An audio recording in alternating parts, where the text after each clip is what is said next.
If you or someone you care for feels trapped in the cage of food rules and desperately wants to find food freedom but is afraid of losing control, I have a treat for you. My book, How to Beat Extreme Hunger. Not only does my Extreme Hunger book combine extensive scientific research with years of lived experience, both personally and that of my clients, but it guides you step by step to overcoming your food fears, making peace with your body, and finding the freedom that you know you deserve. How to Beat Extreme Hunger is the first book about eating disorder recovery that's neurodiversity affirming, gender inclusive, and delves deep into both the physical and metaphysical work necessary to achieve full recovery. You'll learn about the entire spectrum of extreme hunger-related topics, including how to eat when you're already weight restored, the difference between true hunger and emotional or binge eating, how to heal digestive issues, managing hormonal changes, and as a bonus, you'll learn exactly how to become trigger-proof so that you can feel confident in your ability to withstand the feelings of guilt and shame diet culture has instilled on you. Grab either the paperback, ebook, or audiobook recorded by yours truly at livelabelfree.com/extreme hunger book. And now let's get back to today's episode. Gotta put one foot in front of the other, and you'll be around the corner soon. Welcome to the Live Label Free podcast, where we talk about autism, ADHD, eating disorders, existentialism, and everything in between. I'm your host, Livia Sarah. Now let's get into it. Hello, and welcome back to the Live Label Free podcast. I'm Livia Sarah, an autism and eating disorder recovery coach, author, and the host of this podcast, of course. Today's episode is all about the science behind extreme hunger, because I don't know about you, but as an autistic person, I always have to understand the why behind concepts before I can take action on them. Extreme hunger, or really any aspect of eating disorder recovery for that matter, including weight gain, is incredibly frightening because it's new and unknown and unpredictable. For me personally, learning exactly how extreme hunger was a mechanism of my body's innate wisdom to help me recover helped my logical brain to better comprehend it, and thus made it easier for me to honor it. And because I'm guessing you're here to learn how to make it easier for yourself or someone you care for, let's dive straight in. First things first, what exactly is extreme hunger? And there's obviously not a dictionary definition of extreme hunger, so I'm not expecting everyone to agree with my own definition of it. However, from my personal experience as well as the experience of my clients and amazing individuals that follow me on Instagram, I believe that this definition that I'm about to tell you is the best way to encompass what extreme hunger feels like. So, although there may not be a definition of the words extreme hunger together, there are, of course, definitions for the word hunger and the word extreme separately in the dictionary. So, let's read them, shall we? So, according to Merriam-Webster Dictionary, hunger is a craving or urgent need for food or a specific nutrient. And the definition of extreme is reaching a high or the highest degree or very great. So, when we put these two definitions together, we get the definition of extreme hunger as a very urgent need for food or specific nutrients. And what I love about this definition is that nowhere in it is just physical hunger specified. I feel like there's this huge misconception in the recovery world that extreme hunger is only valid if it's physical, but there are several ways in which extreme hunger can present itself. And before I do get into the different types of extreme hunger, it's important to first understand why extreme hunger occurs in the first place. Simply put, extreme hunger is our body's way of getting us back to a healthy state as quickly and efficiently as possible. Because when we are malnourished, our body goes into energy deficit, which means that the amount of energy, i.e., the amount of calories we are taking in, is insufficient to balance the amount of energy we are putting out, or in other words, the amount of energy we are burning. And I do want to stress here that you don't just burn calories when you're working out or quote unquote exercising, because just being alive requires energy. So think about the beating of your heart, or the digesting of your food, or the signals that your brain is exchanging with all of the different parts of your body. I feel like we often forget how much fuel the body truly requires, even when we're just sitting and quote unquote resting. Because in reality, your body is actually never resting. Your cells are constantly multiplying, which means your body is constantly at work. It's just that when us humans can't see something, we often jump to the conclusion that nothing is happening, and then we overcomplicate things by trying to take them into our own hands. So we overexercise to burn calories, or we go on a diet, or we engage in other compensatory behaviors that ultimately result in a negative energy balance. So, listening to this, you may just hear the word energy deficit or negative energy balance and think, okay, well, what the heck does that mean? And what the heck does that even have to do with extreme hunger? Well, I'm going to tell you, because for the body, energy deficit is perceived as a famine, and specifically, our brainstem perceives a famine. And fun fact here, the human brain as we know it actually just evolved from the brainstem, and some animals, such as reptiles, only have a brainstem. And for this reason, our brainstem is often referred to as the reptilian brain. Now, the reptilian brain is responsible for anything that has to do with survival. So, any thoughts about food, safety, sex, yeah, that is all coming from your brainstem, baby. Your brainstem, its sole purpose is to make sure you stay alive and keep the human race intact. And one of the biggest threats to human survival would be a lack of food. So when you go on a diet or you overexercise and ultimately consume less food than your body needs, your brainstem, or your reptilian brain, perceives this as resources being scarce. So it perceives that you are in an environment that is lacking adequate resources. And in reality, sometimes resources are scarce. And not really anymore, with a Starbucks and a McDonald's being on literally every corner nowadays. But if you think about thousands and thousands of years ago, there were times when food was scarce and people had to temporarily adjust. Like when we go through a period of stress, we may undereat or perhaps just overdo it on the exercise slightly, but our bodies are pretty malleable, and when they trust that this scarcity is just a temporary thing, there's no real long-term issue. The issue is when this energy deficit continues for a prolonged period of time, such as continuous dieting or disordered eating, or just simply consuming an insufficient amount of food for longer than a couple days. So, when this energy deficit does continue for a prolonged period of time, I like to speak of energy debt. And energy debt is a lot like financial debt in the fact that you eventually need to pay it back. But before we get to the paying back, we need to look at what happens before that point. So, what exactly happens to the body when you are in energy deficit and building up energy debt? Well, like we just learned, if you are undereating, your body perceives a famine and believes there is not enough food around. In other words, your body does not trust that resources are abundant.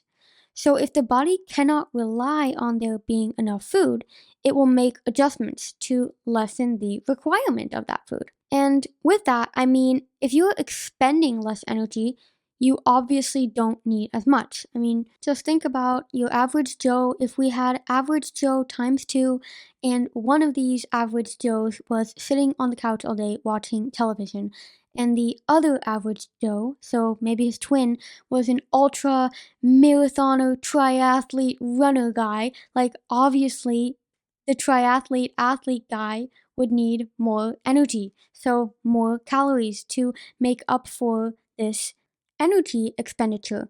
But it's also not just about movement because there's also people that just have a slower or faster metabolism because some people just naturally will burn more or less energy than others.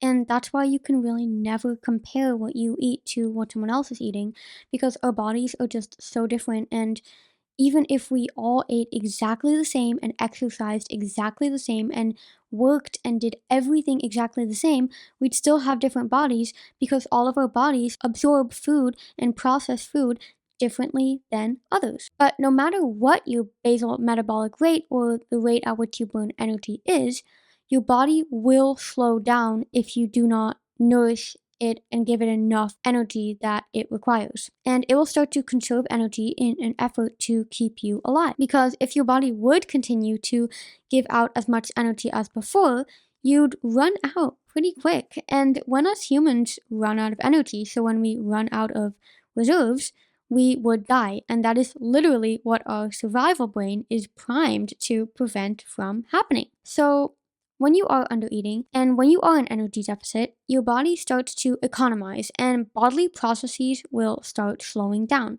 Your heart rate will slow down, you will feel tired, which is literally equal to lack of energy in every sense of the word. You'll start to feel cold as your body cannot produce as much heat.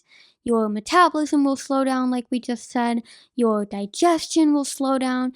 Your hair and your nails get brittle. You get the idea. But this is just the beginning because as you continue to undereat and you continue to malnourish yourself, your body also must continue to economize and must continue to conserve energy. And it has absolutely no clue when food will be readily available again. So it'll slow down even more. And at this point, it'll even stop certain processes that are non essential to life. And a very good example of this is when your period goes missing if you are a female. Because why the heck would your body, quote unquote, waste energy on a period if it could use that precious energy to keep your heart beating, to keep you alive? And not to mention its lack of trust of you feeding a baby if you can barely feed yourself. So, for a while, your body may be able to sustain this economization, but as you continue your day to day life and you use your precious energy on other activities, such as running or exercising or doing all the other things you do in a day, your body starts to build up debt. And if you're not going to provide it with energy, it's going to seek other places to get that energy from, such as your organs. So here is when your body will actually literally start to eat itself up. Your bone density will decrease, which can lead to osteoporosis. Your brain will shrink, which can result in more irrational thinking and other mental health issues. And this is all very scary, but it's exactly how the body works. We need fuel to function, period. And your body will do anything it can to access that fuel, like no matter what it takes, literally. So perhaps now you realize what danger your body is in, and maybe you start fueling it properly again. So you start eating more, you stop exercising, and you start the process by which your brainstem can trust that it's no longer in a famine environment. But then, boom! After eating more and giving yourself plenty of rest for a couple of weeks or maybe months, you suddenly get this insatiable hunger and you feel like you're a bottomless pit. Or perhaps you just cannot stop thinking about food. Even when you feel so stuffed to the brim after you've eaten like an entire jar of peanut butter and a pack of Oreo cookies and just finished off the Ben & Jerry's cookie dough. Well, this, my friends, is the moment everyone in ED recovery dreads. This is the start of extreme hunger. And you may be wondering, why now? Why didn't I have extreme hunger when I was eating less? Wasn't I supposed to be hungrier before I was eating more? Well, from the biological perspective of energy conservation and understanding of our survival brain, it is actually very logical that you get extreme hunger later on in recovery. Because, as we heard earlier, when your brain thinks it's in a famine environment, it will be very selective when it comes to choosing how to use the limited amount of energy available. So, if it cannot trust that there's food around, it won't waste its energy on sending out physical hunger cues. However, and luckily, when you start eating more and perhaps gain some weight, your body learns that it's actually not in a famine environment. Yay! It now trusts that hunger cues will be honored, so it finally starts sending them out. And back to our beautiful definition of extreme, it will start sending them hunger cues out in a very great degree. So now I just want to elaborate on the different types of extreme hunger, as I know there can be this worry about wanting to eat more food in recovery, even if you feel physically very full. And you may already be familiar with the terms physical hunger and mental hunger, which I will totally be explaining in a sec, but I actually also do want to elaborate on two more nuanced types of hunger that you may not be as familiar with. So, first of all, we have physical extreme hunger, which is what most people in recovery describe as this bottomless pit hunger, or almost this inability to feel physically full after eating a significant amount of food. And the scientific term for this insatiable physical hunger is actually post-starvation hyperphagia, for which I have another beautiful definition. And this is it. So listen up, because it's kind of a long one. So post-starvation hyperphagia is an increase in the sensation of hunger and overeating after a period of chronic energy deprivation that can be part of an auto-regulatory phenomenon attempting to restore body weight. And I know that definition is quite a mouthful, no pun intended, but basically all it means is that feeling incredibly hungry after a period of restriction is a completely normal and even healthy biological response to get your body out of energy deficit. And mental hunger actually falls right into this same category, with it being a way in which your body is trying to get you healthy again. I get so many DMs on Instagram and emails with questions around whether mental hunger actually counts, or there's people who are worried that thinking about food has somehow just become a bad habit.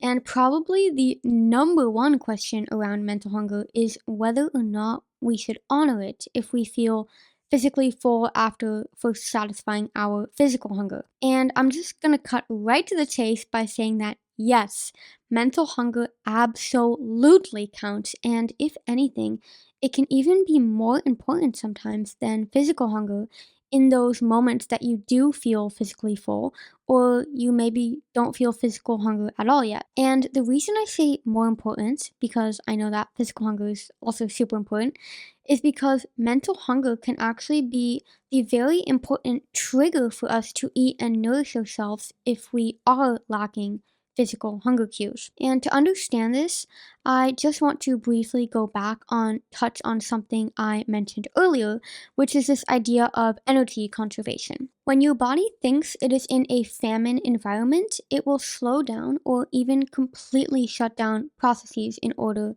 to conserve energy, like we mentioned before. Every single thing that your body does costs energy, from cellular division to simply breathing. When we consider this, the very act of a rumbling stomach or any other type of signal that our brains receive when we're physically hungry costs energy. And when we do have sufficient energy, meaning we're eating enough and we are not in energy deficit, the body is willing and able to sacrifice that energy to send out a hunger cue in good trust that it will get its return on investment. And that return on investment is obviously eating. However, when we are in energy deficit, and this can still be the case if you've gained some weight, I just want to remind you that our body is not yet willing to sacrifice energy on sending out a physical hunger cue, because it still doesn't have complete trust that this hunger cue will be met with food. And this is where mental hunger is our savior. The body is so smart and knows that you need more energy, so it will come up with alternative ways to signal you to go out and seek that energy. And when I say energy, I of course mean calories, so nutrients, nutrition, food. So what is the most cost-effective way to signal to you that you're hungry? That's thinking about food, because simply having a thought costs way less energy than actually sending out a physical cue. And this is the very reason why most people who are malnourished are just constantly thinking about food and constantly experiencing mental hunger. It's simply your body's way of telling you that you're hungry while it's being smart and conserving energy at the same time. Like, how incredible is that? Are you currently experiencing extreme hunger, and do you feel that you're becoming a binge eater? Or perhaps you are constantly thinking of ways to deserve food or make up for it, or you just feel overridden with gut-wrenching guilt every time you eat something unplanned or miss a workout. If any of that resonates, you are in luck, because I am interrupting my very own episode to tell you about my one-on-one coaching program. One of my favorite quotes is that your mess will become your message, and my coaching program was really born out of that.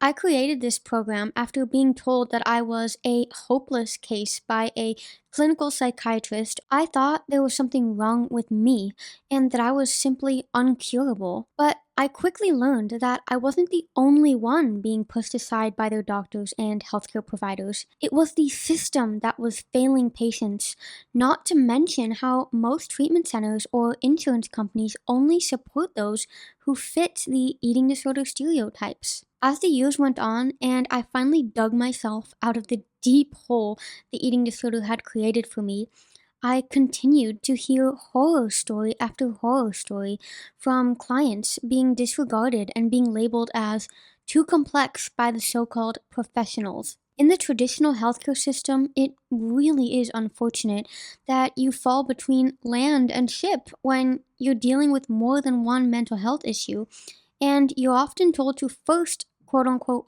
fix the other issues before they can help you with tackling your eating disorder.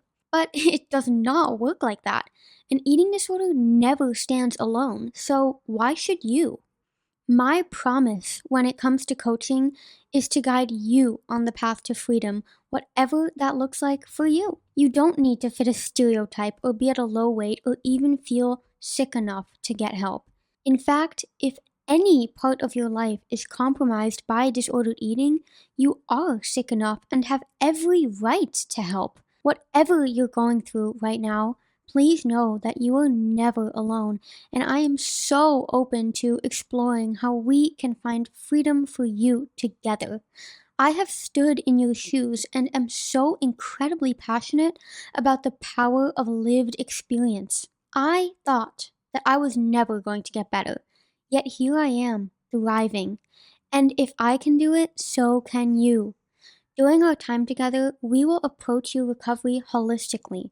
We'll explore what's holding you back, discover what you need, and unlock your full potential, because you are so beautiful and unique, my friend. You can schedule a 30-minute consultation call with me by visiting the link livelabelfree.com/schedule. So that's livelabelfree.com/schedule. I cannot wait to create your freedom plan. And now, let's get back to today's episode. Okay, so now we know that mental hunger is important and all, but I completely understand that it can also be harder to recognize, especially if you've conditioned your body to ignore it for such a long time. So I just wanted to share some ways in which mental hunger can present itself so that you can become better at being aware of it, because awareness is always the very first step to change and taking action. So simply put, mental hunger can be recognized by thinking, planning, or dreaming about food, or really anything that has to do with food. So planning your next meal, or worrying about what food is going to be available at that barbecue party, or thinking about how you're going to restrict in order to deserve food later in the day. that is all mental hunger. And you may be wondering now, well, that can't be possible because I'm always thinking about or planning food. Like, Livia, if that's your definition of mental hunger, that would mean that I'm always hungry. But guys, yeah, exactly. You are right. You probably are always hungry. But because you've conditioned your brain to ignore the thoughts around food, or you've conditioned yourself to distract whenever you think about food, you've tried to micromanage and control the very simple message that your body is telling you.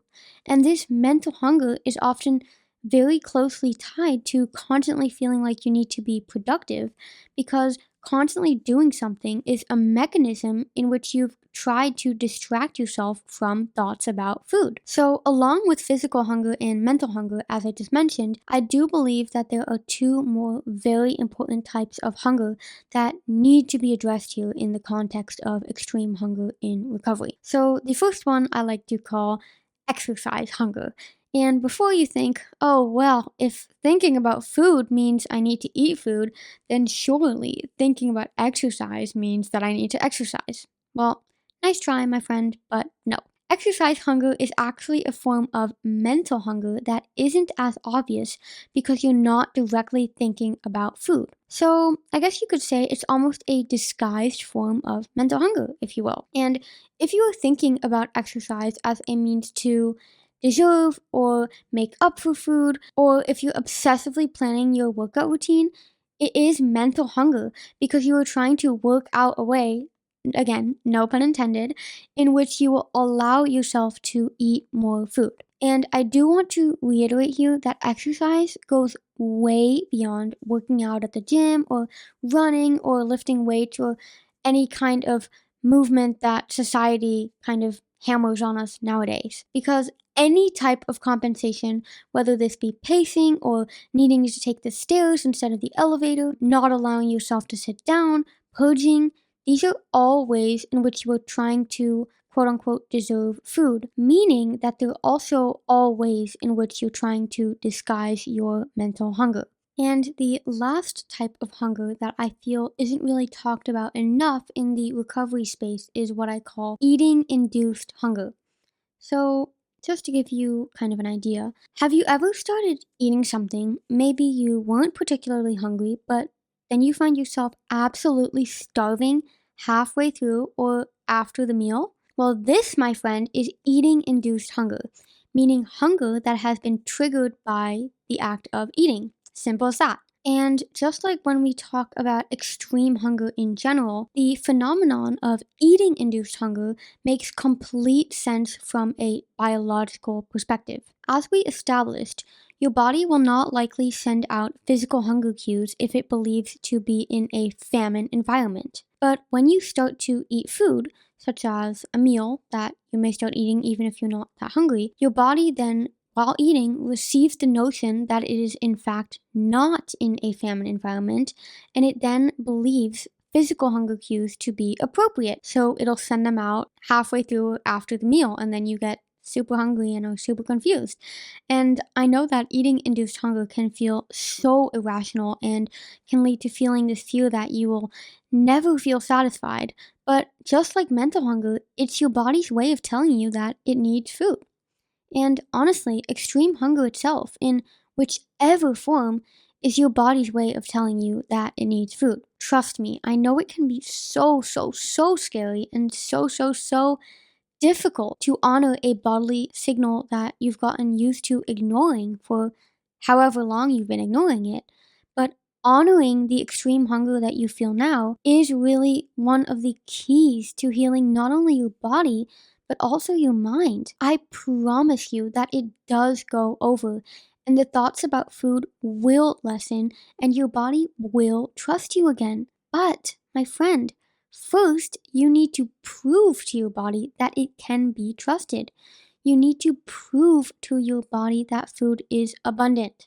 So, with that said, I'm going to wrap this up, and I really hope that this episode has given you insight and inspired you to honor and embrace the extreme hunger you may be going through. And if you did learn anything at all, It would mean the absolute world to me if you could share this episode on Instagram and tag me at Live Label Free, like the name of this podcast, so that you can help inspire other people to honor their extreme hunger too. You are never alone, my friend, and always remember that you have whatever it takes. I am sending you so much love, and I'll talk to you in the next episode. Before I sign off, I want to give you a gift for listening all the way today, and that is my free guide containing answers to the top 10 questions I get asked about extreme hunger. Some of the questions I answer are: what to do if you experience extreme hunger when you're already weight restored? How to tell if it's mental hunger or emotional eating? What's the difference between extreme hunger and binge eating disorder? And of course, 7 other common questions. On the last page of the guide is a link to go even deeper into overcoming extreme hunger for good. So trust me, you're going to want to grab this and read it all the way through. To grab your guide, simply head over to livelabelfree.com/extreme-hunger-guide. So that's livelabelfree, like the name of this podcast, .com/extreme-hunger-guide. Baby, just one foot in front of the other.